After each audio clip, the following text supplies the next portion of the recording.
continue to follow a major story. Deadly shooting in Midtown Manhattan. Police say this was definitely a targeted shooting. Late last year, Luigi Mangione allegedly shot and killed United Healthcare CEO Brian Thompson in New York. Right here.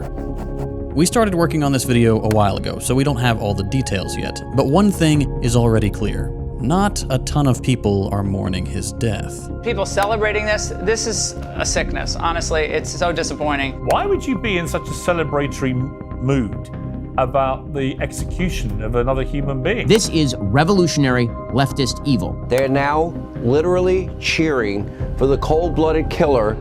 And let's be honest. Yeah, obviously, American healthcare is beyond messed up. Let me just give you a quick example from my own life. I want to show you something. This is a real bill I got 2 years ago. It's from the day my daughter was born. We were very lucky. No complications, no special meds, just about the most bare bones delivery you can get.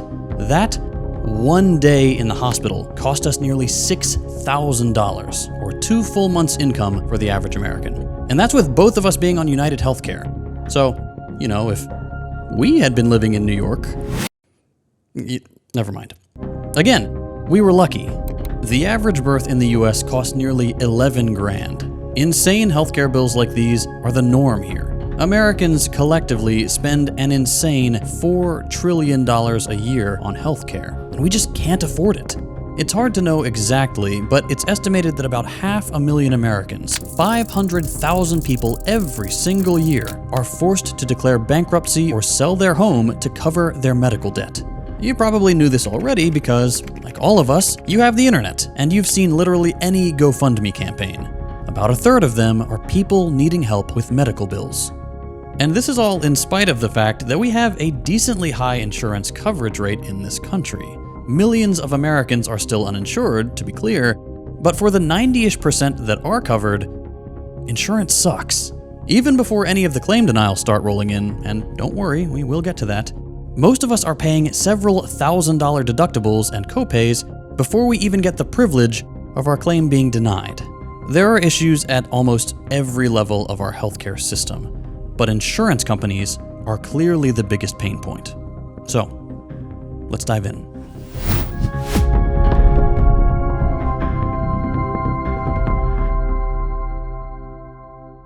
Howdy everybody, just wanted to stop by real quick to let you know that I'm now posting book reviews on Means TV.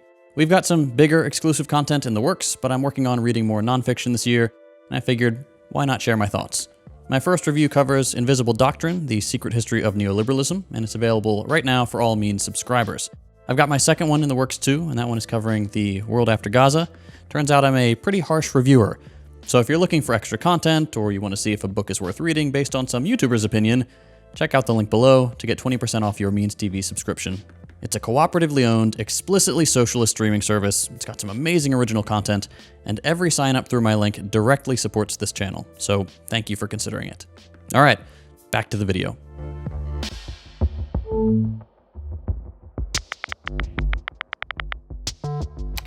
Over the last few months, since Thompson's death, we've seen a flood of horror stories on social media from people sharing how companies like UHC have treated them or their loved ones. From denying necessary chemotherapy sessions to multi-year delays through 6-figure bills being denied and bankrupting families.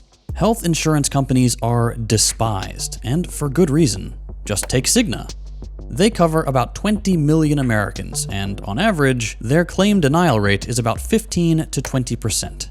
How do they get to that number? Well, they spend literally less than a second and a half denying your claim. According to a Cigna doctor, quote, "We literally click and submit. It takes all of 10 seconds to do 50 at a time." And just hold on now, because Cigna isn't even one of the worst ones. UHC has a 33% denial rate, and the reason they're so high up the list could be because they use an AI model called NH-Predict to make some of these claim decisions, and it allegedly has a 90% error rate. This sort of stuff is no less murderous than what Mangione allegedly did. Hundreds of thousands of people die or lose everything because of this blatant disregard for human life. So while this was murder, whoever did it, The fact that a tiny fraction of the violence the ruling class subjects us to is being thrown back at those who benefit the most from our suffering is hardly surprising. When care is rationed like this in the wealthiest country in the world to enrich unnecessary middlemen to an absurd degree, it should be more surprising that this didn't happen sooner. You might have already seen this circulating online, but the profits of all these despicable health insurance companies have doubled, tripled, or even quadrupled in just the last 10 years. Don't worry though, all that money is making it back to the people really putting in the work. Health insurance CEOs have raked in tens of millions of dollars a year denying desperate people's necessary claims. And yes, thankfully, they make just enough to set some money aside for millions of dollars in political contributions to both sides of the aisle, making sure this lucrative arrangement doesn't change. And let me be clear and take a break from these statistics for a second. No other country is like this. The term medical bankruptcy is practically unheard of outside the US. There is no equivalent to the tens of thousands of preventable deaths caused by the lack of insurance, underinsurance, and denial of procedures that we have in this country. But if we want to understand how health insurance became so toxic, we need to step back from the present, zoom out, and go back to the 90s. You've got mail. Because it's at this time that things changed pretty dramatically in the world of insurance writ large. See, for a few years, the insurance industry, both medical and otherwise, went through what's called a soft market. A soft market, in insurance, is a moment when prices come down as insurers offer riskier policies to try to capture more of what's become a pretty saturated insurance market. This is a normal part of the business, and according to Jay Feinman, the author of Delay, Deny, Defend, the pendulum between hard and soft markets usually swings every 4 to 6 years. Starting in 1988, though, insurance companies launched into a soft market that would last an unprecedented 12 years. The reason this was a problem is because soft markets only tend to work for a short time. Eventually, those riskier policies mean more claims, because the events they're covering are, of course, riskier, and more claims means lower profits. Normally, the market eventually swings back, with insurers upping their rates, offering more expensive policies, and restricting who gets covered. But this extended soft market prevented that, digging into insurance company profits and causing annual losses in the tens of billions of dollars. At the same time as insurance enters this long soft market, two more things happen. Medical costs keep rising, and the US gets hit with a string of natural disasters, the most dramatic of which was probably Hurricane Andrew in 1992. And clearly there's been a lot of damage, but this can only be described as total devastation. If you weren't around back then, until Katrina, Andrew was the most expensive natural disaster the US had ever seen, destroying entire cities and resulting in insurance companies receiving over 600,000 claims and needing to cover about $16 billion of damages. Money that they just didn't have. 11 major insurance companies declared bankruptcy, and those that weathered the storm took heavy losses. But events like Andrew are what insurance is there for. When you pay into an insurance policy, you are promised by the insurer that if you set money aside today and everyone pools their risks, some unforeseen event won't lead you into financial ruin. If something goes wrong, you're covered because they took that risk. And sometimes, the risk doesn't pay out. Sometimes big events just mean there are negative years. And while this doesn't have to be a problem for all insurance companies, it's a really bad one for for-profit insurance companies. Between the extended soft market and the sudden need to pay out way more claims, insurance companies were in a tough spot. Mergers and acquisitions consolidated the market into a tight oligopoly. And this profitability dip mattered more than ever because, on top of all the rest, more insurance companies had suddenly moved to a more aggressive for-profit model. The standard insurance model used to be the mutual company. Unlike stock companies, these are insurance companies that are owned by policyholders themselves. If people pay into insurance more than is used to pay claims, or if any investment of the funds returns a profit, those funds go back to policyholders or get used to reduce everyone's premiums. It's a decent setup that makes the insurance company work much closer to the interest of those who actually use it, because those who use it are technically also the owners. In the 80s and 90s, though, as profits became slim and all these companies were scrambling for access to capital to stay afloat, the most optimal survival strategy became demutualizing, turning the company into a stock company. This meant getting money from outside, and that meant suddenly insurance companies had shareholders demanding increased profits and returns on their investments. Enter McKinsey. You might know McKinsey from such bangers as getting everyone at your job fired or taking 2 years to come up with trash cans. Figuring out how to deliver to shareholders is McKinsey's bread and butter. If it means cutting personnel, reducing benefits, automation, coming up with a new way to overwork staff, that's not their concern. They're there to make the number go up. So when big insurance companies hired them in the 90s in this mad scramble for profits, McKinsey zeroed in on what made insurance companies less than maximally profitable. They were being insurance companies. And the problem could be solved if they just stopped. Specifically, if they stopped approving fair claims. See, before the 80s and 90s, insurance companies were structured based on the idea that they'd be profitable or not based on pricing out policies correctly. It was the job of insurance underwriters to define what was covered, at what price, and who it could be sold to, making predictions and hopefully making them accurately enough to keep the company afloat. But for you, once you enrolled, you could essentially treat a covered event as risk-free because the insurance company had agreed to cover the risk for the price of the policy. There was a guarantee they would pay the price, and the company's claims adjuster had only a very limited role in figuring out if what you made a claim for was covered, which most of the time, it was. And if there was ever any doubt, insurance companies had an internal policy code of ethics that incentivized them to settle in favor of policyholders over their own interests. Like a good neighbor, State Farm is there. Nationwide is on your side. You're in good hands with Allstate. You get the idea. But McKinsey suggested a new approach. Delay, deny, and if it comes to it, defend.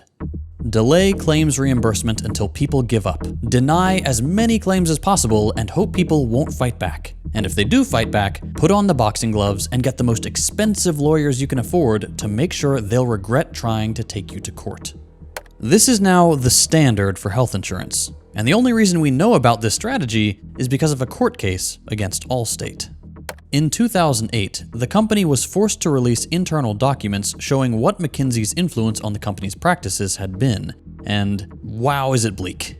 McKinsey slides told insurance companies to treat their customers as if they were in, quote, a zero-sum game. Recommended that the company offer aggressive, quote, take it or leave it offers to strong-arm desperate people into deals as low as $50 for bodily injuries, and to delay policy disputes for a standard 3 years to force people into bankruptcy and desperation. And if all else fails, take people to court knowing full well that someone relying on insurance for an expensive medical procedure isn't going to have the money or the time or even simply be healthy enough to get into an expensive legal battle with one of the wealthiest companies in the world.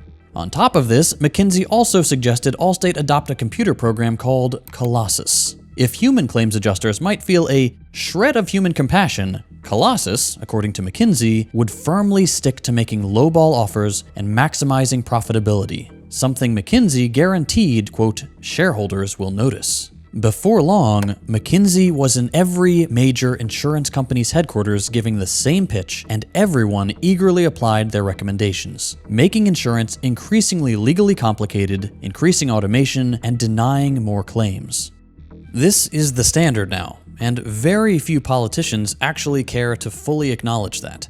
While policies like the ACA, Obamacare, have helped a lot of people to get on health insurance who previously couldn't because of things like prior conditions, which is a fantastic thing, the bill wasn't written to challenge the profit of these greedy corporations or undercut their ability to screw you over in other ways.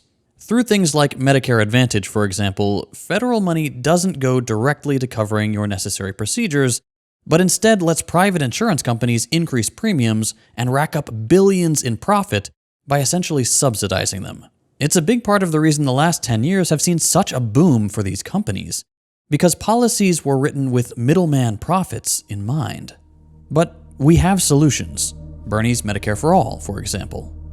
Modeled on the likes of every other wealthy country's nationalized healthcare system, a single-payer plan run not-for-profit could both increase coverage and reduce costs for millions of Americans. For-profit medical insurance would cover only a tiny portion of procedures, and most of your health costs would almost vanish overnight, saving Americans $450 billion and almost 70,000 lives, according to an estimate in The Lancet. Instead of paying over $6,000 in premiums to a private company, for example, you would pay a 4% tax for just $1,240 a year for the M4A. In other words, you save $4,000 a year. Because when you cut out the need for profits and all the private spending going into things like advertising and developing new claim-denying AI, you save a lot of money. An insurance policy that doesn't need to pay out $10 million a year to some CEO is inherently going to cost you less. No billing department to spend hours of your life sitting on hold with, no random bills in the mail, just a single system of accounting, making sure you get the care you need at no or low cost. This is the reality for millions of people living in just about every high and middle income country in the world. Looking at these other countries, the benefits are obvious. Beyond the fact that they literally cannot fathom the concept of medical bankruptcy, it's simply not true that these countries face things like longer wait times or worse quality care.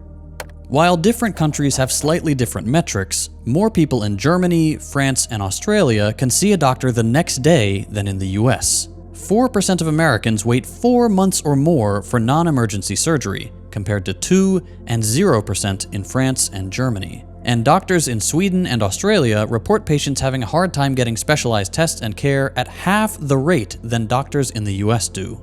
The whole wait times thing is BS, and usually based exclusively on the mess that privatization has made of the British NHS.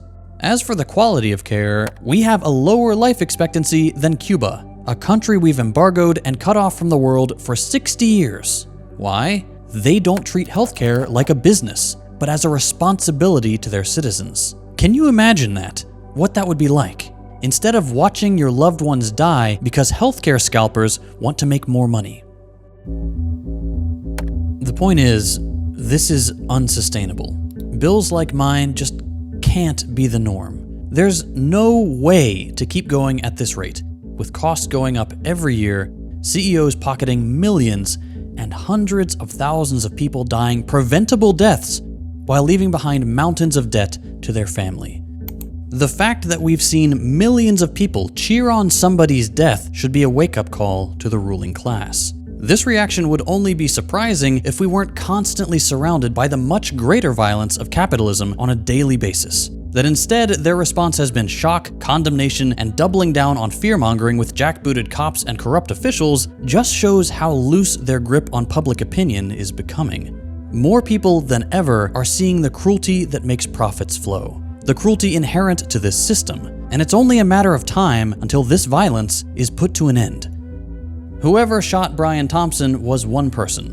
One person, if it was Luigi, with incoherent median voter-type politics.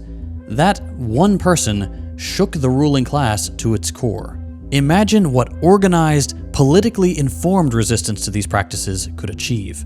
We're only powerless as long as we choose to roll over and accept being kicked, spat on, and laughed at by the corporate and government elite. That doesn't mean bands of roving vigilantes. It just means average people taking the time to educate themselves, learn how capitalism functions, join socialist organizations, and say, enough is enough. We're not working until our demands are met. This shipment isn't leaving port until our demands are met. These trains are out of commission until our demands are met. The era of invincible capital is coming to an end, and it's our job to make sure it happens quickly.